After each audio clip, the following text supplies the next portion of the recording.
عزیزان گرامی، آج ہم نے سورۃ الحجر کی تلاوت کی ہے اور سورہ نحل کی۔ یہ دو صورتیں قرآن پاک میں آئی ہیں، دونوں کے معنی اگر میں آپ کو بتاؤں تو سننے والے کو ایسا لگے گا کہ اس کا کیا مطلب ہے۔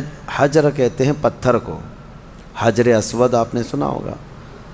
حجر جو ہے پتھر کو کہتے ہیں، اصحاب الحجر کا اس میں نام ہے، یعنی پتھر والے لوگ، وہ ایک قوم تھی، ان کا تذکرہ اس میں آیا ہے۔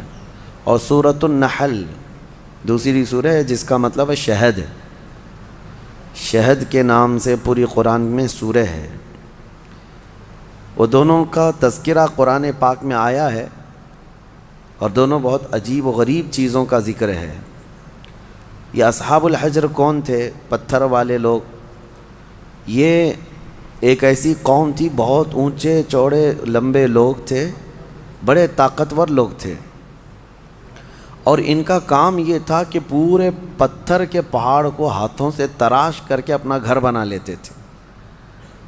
یہ معمولی بات نہیں ہے، یعنی پتھر کو ڈیزائن کرنا، تراشنا اور اس کے اندر جو ہے دروازے بنانا، کمرے بنانا، سب پہاڑ کے اندر ہی ہوتا تھا۔ باقی کوئی چیز اینٹ سیمنٹ سے جس طرح دیواریں بنائی جاتی ہیں نہیں ہیں، یہ وہ آج بھی ان کے بنائے ہوئے گھر میں موجود ہیں۔ مدائن صالح اس کو کہا جاتا ہے، سعودی عرب میں یہ شہر موجود ہے، الاولا نام سے۔ اب ان لوگوں نے اس کو پکنک پوائنٹ بنا دیا ہے۔ پہلے وہاں کوئی جاتا نہیں تھا، لیکن اب ہر چیز میں پیسہ چاہیے تو اس کو بھی ٹورسٹ پلیس کے طور پر کھول دیا گیا ہے۔ تو یہ حضرت صالح علیہ السلام کی قوم ہے۔ حضرت صالح علیہ السلام کو اس قوم کی ہدایت کے لیے بھیجا گیا تھا۔ تو حضرت صالح علیہ السلام آئے، اس قوم کو قوم سمود بھی کہا گیا ہے۔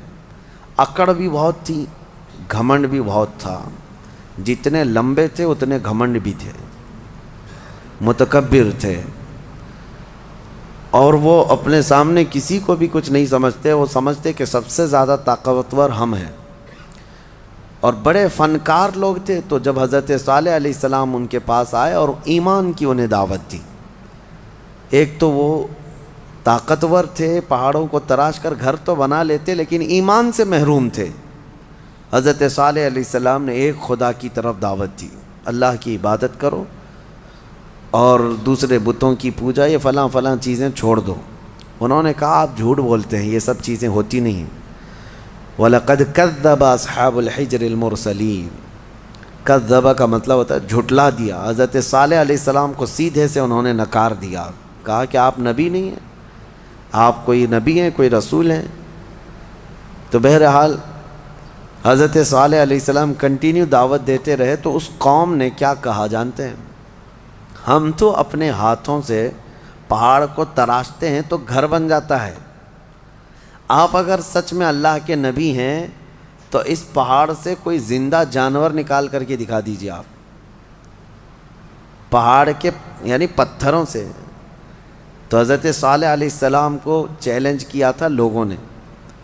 نبی صالح علیہ السلام ایک پتھر کے پاس آئے اور اس پتھر کو آپ نے ہاتھ مارا تو اس پتھر سے ایک اونٹنی پیدا ہوئی، اور وہ بھی حاملہ اونٹنی، چلتی تھی، پھرتی تھی، ساری چیزیں۔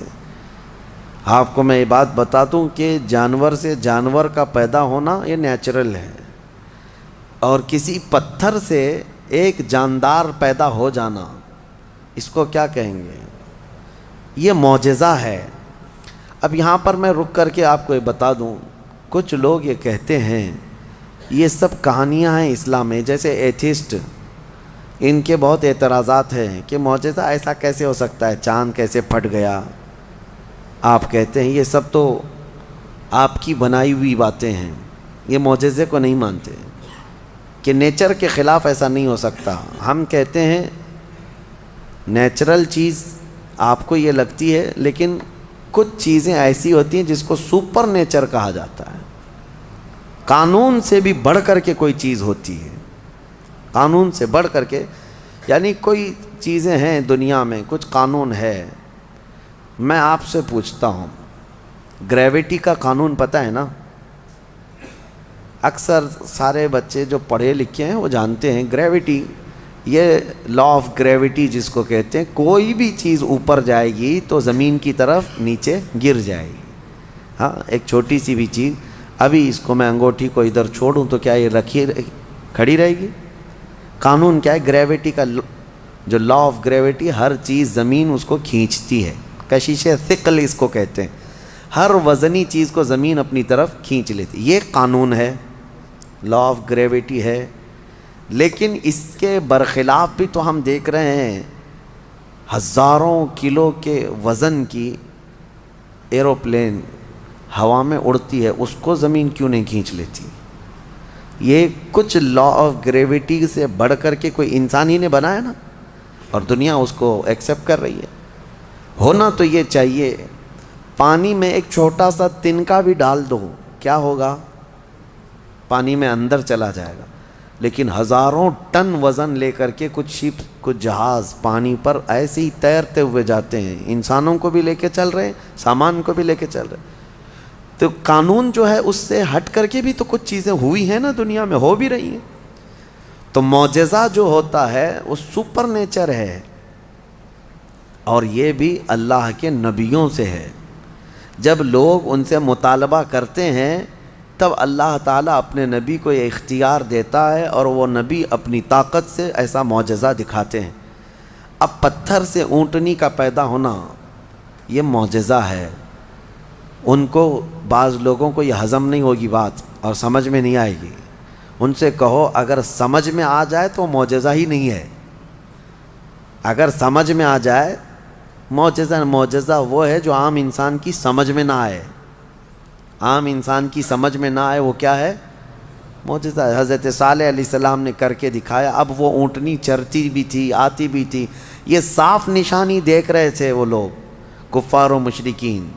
لیکن ہوتا ہے نا کچھ لوگ جو انت بھکت ہوتے ہیں، گوبر بھکت ہوتے ہیں، ان کو ہزار صاف نشانیاں دکھیں، نہیں، نہ ایمان لانا نہیں ہے. انکار کر دیا انہوں نے، کہا کہ یہ نہیں ہو سکتا. تو حضرت صالح علیہ السلام کی اونٹنی چرتی تو رہی، اور اس کے بعد ہوا یہ کہ وہ جو گاؤں کا تالاب تھا، جب وہ اونٹنی اس میں پانی پینے جاتی تو پورا پانی پی جاتی. تو اب ان کو ڈر لگنے لگا کہ ہمارے مویشی، ہمارے جانور کہاں پانی پئیں گے. تو وہ دشمنی کر بیٹھے اللہ کی اونٹنی سے. اس کو ناقۃ اللہ کہا ہے قرآن میں. ناقۃ اللہ، اللہ کی اونٹنی ہے. تو اب پھر اس کی دشمنی کرنے لگے. حضرت صالح علیہ السلام نے ڈرایا، یہ اللہ کی نشانی ہے، اس کے ساتھ چھیڑ چھاڑ کرو گے تو اللہ کا عذاب آئے گا. اس اونٹنی کو کچھ نہ کرنا. ہاں، پانی کی ضرورت ہے، میں باری لگا دیتا ہوں، ایک دن یہ اونٹنی پانی پیے گی، ایک دن تمہارے جانور پانی پئیں گے. اس طرح باری لگی، سب کو پانی ملتا تھا. لیکن اس کے باوجود یہ قوم سمود جو غرور اور گھمنڈ میں مبتلا تھے، انہوں نے ایک دن حضرت صالح علیہ السلام کی اس اونٹنی کو پکڑا اور تیر مار کر کے اس کو قتل کر دیا، اس کو مار دیا. جب اونٹنی جیسی ہی ختم ہو گئی، اللہ کا عذاب آنا تھا. وہ کیا کہتے تھے پتہ ہے؟ ہمیں پتہ ہے عذابات کا آپ جو ڈر سناتے ہیں، اگر نوح علیہ السلام کی قوم پر جیسے عذاب آیا تھا، کیا آیا تھا؟ طوفان، پانی بھر گیا تھا. اگر آسمان سے بارش بھی نازل ہو، طوفان بھی آئے تو ہمیں کچھ فرق نہیں پڑے گا، کیونکہ ہم بہت اونچے پہاڑوں میں رہتے ہیں. پتھر کے پہاڑ اس کے اندر رہتے تھے، پہاڑ تو نہیں بہیں گے. دوسری چیز، اگر لوط علیہ السلام کی قوم پر جیسے عذاب آیا پتھر برسنے کا، اگر وہ بھی آ جائے تب بھی ہمارے پہاڑوں جیسے گھروں پر کچھ بھی اثر نہیں ہوگا. کون سا عذاب؟ اگر بہت تیز ہوائیں بھی آئیں تو پہاڑوں کو اٹھا کے تو نہیں لے جا سکتی. یہ پورا ایک ایک پہاڑ 2000 3000 فٹ اونچے پہاڑ ہیں. آج بھی جا کے دیکھ سکتے ہیں آپ، اتنے اونچے اونچے پہاڑوں کو تراش دیتے تھے لوگ اور گھر بنا کر اس میں رہتی کہ ہوائیں بھی اس کو نہیں اڑا سکتی. تو طوفان کا عذاب، پتھر کی بارش کا عذاب، یا پھر ہواؤں کا عذاب کیا آئے گا؟ وہ چیلنج کرتے تھے حضرت صالح علیہ السلام کو. حضرت صالح علیہ السلام نے اللہ کی بارگاہ میں عرض کی کہ مولا، میں نے جو دعوت دینی تھی ان کو دے دی اور یہ سرکشی پر اتر آئے ہیں. تو اللہ تعالیٰ نے عذاب جو بھیجا وہ کیسا عذاب تھا؟ فَأَخَذَتْهُمُ الصَّيْحَةُ. یہاں اللہ تعالیٰ فرماتا ہے صیحہ ایک لفظ ہے قرآن میں، چیخ کا عذاب، چیخ کا عذاب. میں آپ کو ابھی بتاتا ہوں قرآن سے کیا کیا چیزیں ثابت ہیں. معجزے کو آج سائنس کے اعتبار سے میں منواتا ہوں آپ کو. جیسے ابھی میں نے کہا کچھ قانون ایسے ہیں جو سپر نیچر ہے، قانون سے جو عام ہیں اس سے بڑھ کر کے. اب چیخ کا جو عذاب ہے، چیخ کس کی چیخ تھی؟ حضرت جبرائیل علیہ السلام آئے زمین پر، انہوں نے ایک چیخ ماری، آواز نکالی. اب فرشتے کی آواز میں کیا طاقت تھی واللہ عالم. وہ آواز جب پھیلتی گئی تو اتنی تیز آواز تھی کہ یہ اپنے گھروں میں، پہاڑوں جیسے پتھروں کے گھروں میں جہاں تھے، اس آواز کی وجہ سے ان کا بھیجا نکل کر کے کانوں سے باہر آ گیا، اور وہ جہاں تھے وہیں پڑے کے رہ گئے. آواز کو برداشت نہیں کر سکتا آدمی. اب میں آپ کو بتاؤں، دنیا چیخ کے عذاب کو دیکھ چکی ہے، تبھی جا کر کے یہ بم والی جو آج کیفیت ہے، کئی جگہوں پر جو بارود بم وغیرہ جو بنائے گئے، اس میں ہوتا کیا ہے؟ صرف آگ نہیں لگتی ہے بلکہ اس میں آواز ہے، اور جتنی تیز آواز ہوتی ہے اتنی تیز ہلاکت ہوتی ہے. جتنے بم بنائے جاتے ہیں، ایٹم بم ہوں یا اور بھی دوسرے، اس میں بہت سخت قسم کی آواز، جب وہ بم پھٹتا ہے تو یہ آس پاس کی چیزیں جو ٹوٹتی ہیں یہ بارود کی وجہ سے نہیں ٹوٹتی، صرف اس آواز کی وجہ سے ٹوٹتی ہیں. آواز کے اندر یہ طاقت ہے. کبھی آپ ڈی جے کو بجتے ہوئے دیکھتے ہوں گے، جب بہت تیز ساؤنڈ ڈی جے والے لگاتے ہیں تو ہمارے گھر کی کھڑکیاں ہلنے لگ جاتی ہیں. آپ محسوس کرنا، کبھی آپ کے گھروں کے سامنے سے اگر کوئی ڈی جے جانے لگ جائے تو گھر کے برتن بھی ہلنے لگ جائیں گے. ان کو کون ہلا رہا ہے؟ برتنوں کو کون ہلا رہا ہے؟ کھڑکیوں کو کون ہلا رہا ہے؟ آواز میں اتنی طاقت ہے. یہ تو ڈی جے بہت شارٹ قسم کی آواز ہے جس کو آج آپ سن سکتے ہیں، لیکن جو بم کی آواز ہے اس کو آپ کے کان نہیں سن سکتے. اور یہ دنیا کی بنائی ہوئی آوازیں ہیں، اس سے کئی ہزار گنا زیادہ ایک فرشتے کی آواز میں طاقت ہے. جب وہ آواز آئی ہوگی تو پھر انسانوں کا کیا حشر ہوا ہوگا. تو صرف چیخ کی وجہ سے وہ پوری قوم ہلاک ہو گئی، سب اپنے گھروں میں پڑے رہ گئے، وہ عذاب الہی کے شکار ہو گئے. یہ ان کا ذکر اس سورے میں آیا ہے. ان کو اصحاب الحجر کہا گیا ہے. یہ پتھر والی قوم ہے. اے گھمنڈ میں مبتلا لوگو، آج تمہیں اگر ایسا لگتا ہو کہ میرے پاس بہت کچھ ہے اور میں بچ جاؤں گا، تو اصحاب الحجر نہیں بچ سکے. وہ اپنے پہاڑ جیسے گھروں کے اندر مردہ پڑے رہ گئے. صبح جا کر کے دیکھا گیا تو سب کی لاشیں بدبو میں سڑ رہی تھیں. صرف اس چیخ کے عذاب میں سب مبتلا ہو گئے، پوری قوم ہلاک ہوئی. اب آپ اندازہ کریں، قیامت بھی جو قائم ہونی ہے نا، وہ بھی آواز پہ ہی قائم ہونی ہے. آواز، یہ آج دنیا کو اچھی طرح سے پتہ ہے کہ ساؤنڈ کے اندر کتنا پاور ہے، اور آواز کے ذریعے سے ہی پوری دنیا کو ختم کیا جائے گا. کیسے؟ حضرت اسرافیل علیہ السلام سور پھونکیں گے. سور ایک باجے جیسی شکل کی ایک چیز ہے. یہ اسرافیل علیہ السلام ایک فرشتے ہیں اللہ کے، وہ ہاتھ میں لے کر کھڑے ہیں انتظار میں کہ جب مولا کا حکم ہوگا اس کو بجائیں گے. جیسے ہی اس کو پھونکنے لگیں گے دنیا میں آواز پھیلے گی. پہلے ہلکی ہلکی ہلکی ہوتے ہوئے وہ آواز اتنی بڑھ جائے گی کہ لوگ پہلے اس آواز کو سنتے ہوئے بے ہوش ہو جائیں گے. پھر اسی آواز پر پوری دنیا کی موت ہو جائے گی. ایک بھی باقی نہیں رہے گا، ایک بھی باقی نہیں رہے گا. اس سور کی آواز پر سارے کے سارے پورے روئے زمین پر جتنے انسان ہیں وہ سب کے سب مر جائیں گے. یہ قیامت قائم ہونے کا منظر ہے. پھر اللہ تبارک و تعالیٰ زمین میں زلزلے پیدا فرمائے گا، اور پھر یہ پہاڑ سب پورے اڑنے لگ جائیں گے. زمین ختم کر دی جائے گی، ساری چیزیں ختم کر دی جائیں گی. پھر اللہ تبارک و تعالیٰ جو میدان قیامت قائم فرمائے گا، پھر اس میں سارے انسانوں کو جمع کرے گا.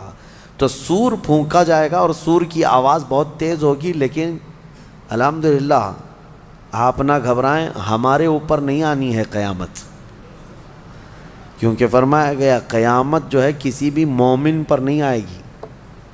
اس وقت کوئی مومن باقی نہیں رہے گا، مسلمان نہیں رہے گا۔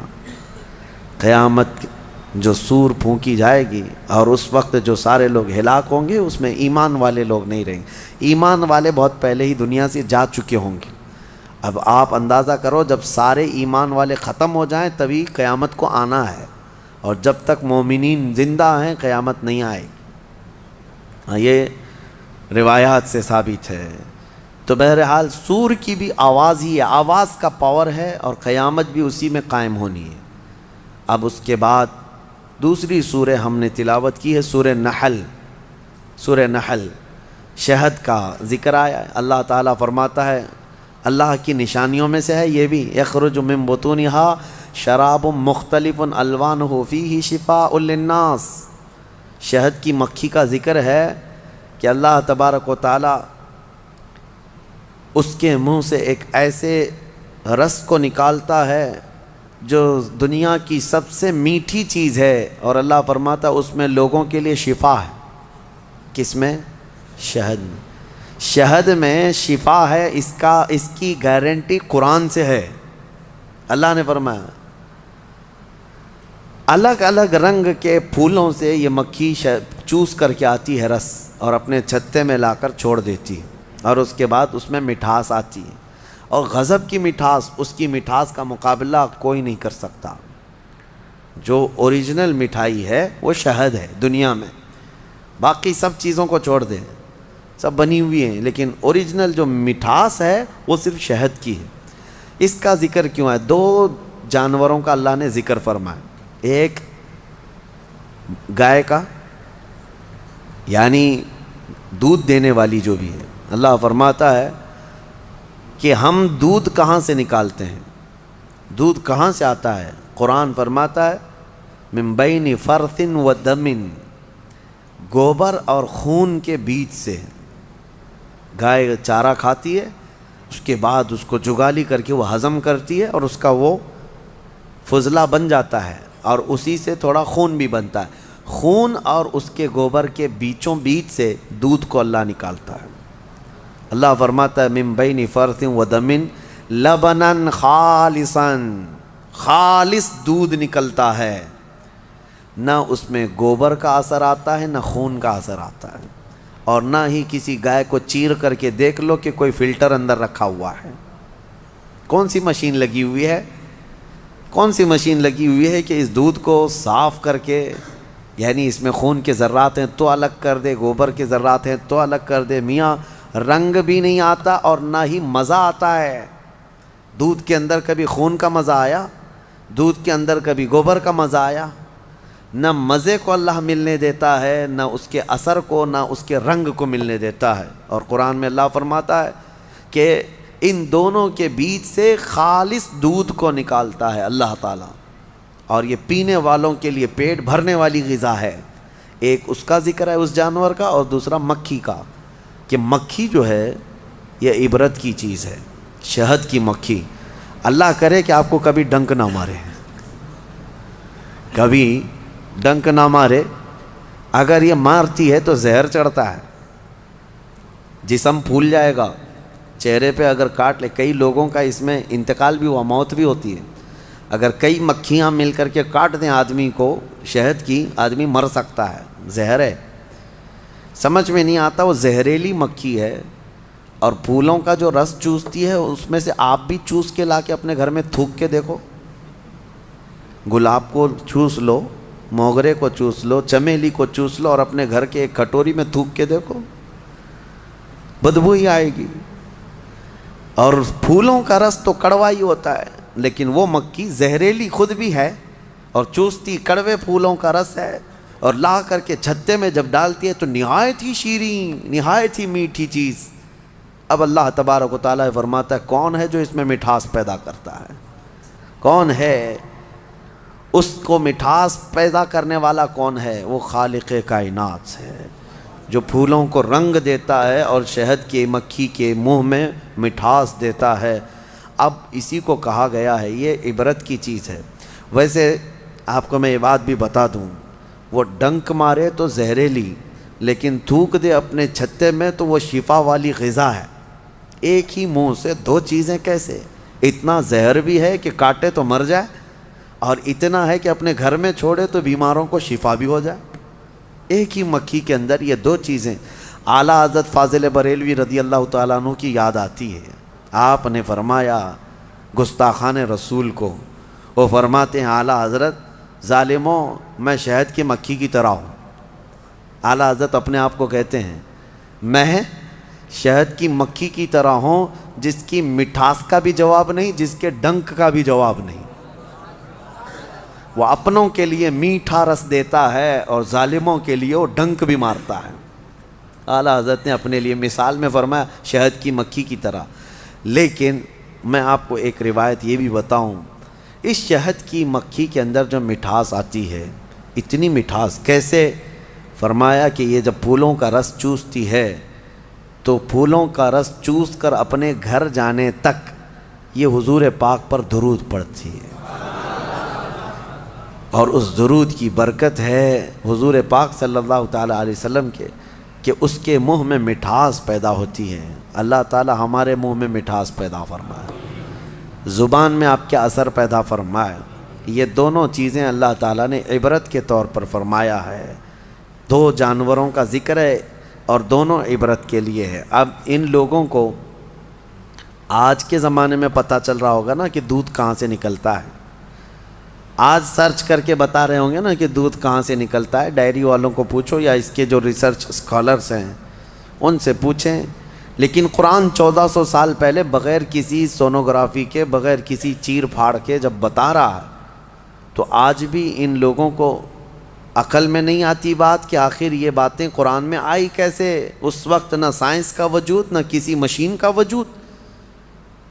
تو محمد عربی صلی اللہ تعالیٰ علیہ وسلم کی زبان سے جو کلمات نکلے وہ ان کے اپنے نہیں ہیں، یہ خلاق کائنات کے کلمات ہیں۔ جس نے پوری کائنات کو پیدا کیا اسی نے یہ تمام چیزیں بیان کیا۔ آج ہی کے پارے میں ہم نے دو بہت اہم آیتیں تلاوت کی ہیں، وہ ہمارے لیے بہت ہی ہمت والی آیتیں ہیں۔ اللہ فرماتا انا نحن نزلنا الذکر وانا لہ لحافظون، بے شک ہم نے ہی قرآن کو اتارا ہے اور ہم ہی اس کی حفاظت کرنے والے ہیں۔ اللہ کا وعدہ ہے، یہ 26 لے کر کے جو بیٹھے ہوئے ہیں یہ پاکھنڈی مر جائیں گے، قرآن کا کچھ نہیں کر سکیں گے، کچھ نہیں کر سکیں گے۔ قرآن برسوں سے اسی طرح محفوظ ہے۔ اچھا ایک بات میں آپ کو بتا دوں، ایک جاہل بدتمیز قسم کا ایتھیسٹ اٹھا سوال کرتا ہے، کافی پہلے کی بات ہے، کہا کہ کہتے قرآن کو اللہ ہی حفاظت کرتا ہے، اللہ حفاظت کرتا ہے۔ لے جا کر کے اس نے ہاتھ سے جلا دیا، کہا میں جلایا، قرآن تو بچا نہیں۔ یہ ایسی ہی پاگل ہے جیسے نمرود نے کیا تھا۔ حضرت ابراہیم علیہ السلام نے کیا کہا تھا نمرود سے؟ میں اس خدا کی عبادت کرتا ہوں جو موت بھی دیتا ہے، حیات بھی دیتا ہے۔ تو اس نے کیا کیا؟ جیل سے 2 قیدیوں کو نکالا اور ایک کو مار ڈالا اور ایک کو آزاد کیا، کہا میں بھی زندگی اور موت دیتا ہوں۔ یہ ایسی ہی پاگل ایتھیسٹ ہے۔ اس نے قرآن کو جلا کر کے یا ختم کر کے کہا کہ یہ کہاں بچ سکا؟